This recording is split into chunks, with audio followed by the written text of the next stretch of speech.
So Justin Herbert just became the highest paid player in NFL history. You know what changed? Absolutely nothing. I mean, that's part of the reason why the LA Chargers felt so comfortable about making their franchise quarterback the highest paid player in the league's history because of his moxie, because of the man that he is. And so, in talking with some of his teammates, they were saying that he was almost embarrassed by the amount of attention that he's gotten from his deal, $262.5 million extension over 5 years. So you know that he's going to be the guy moving forward. And they get a new offensive coordinator in Kellen Moore to come in. And one of the things with this pairing that the Chargers are hoping is that Justin Herbert is going to be able to stress defenses by stretching those defenses. And that doesn't just mean vertically, that also means horizontally and getting guys out into space. But please, my goodness, get them out vertically as well. We're talking about Herbert, one of the best arms in the NFL, who averaged just 6.3 air yards per attempt last season. That's not good enough for Herbert when he has guys like Mike Williams and Keenan Allen,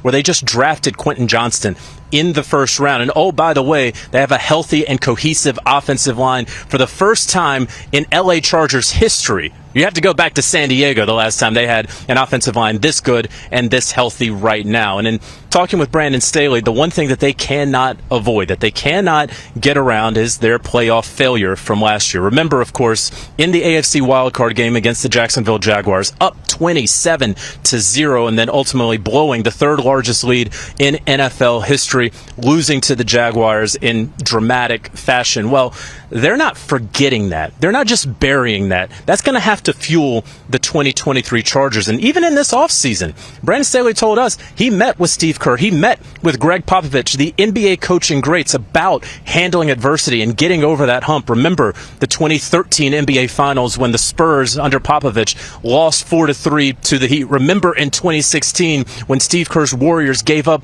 a 3-1 lead to LeBron James's Cavaliers. How do you bounce back from that? That's the journey that Brandon Staley has been on. That's the next step that these Chargers have to take. And let me tell you, they have the talent to do it.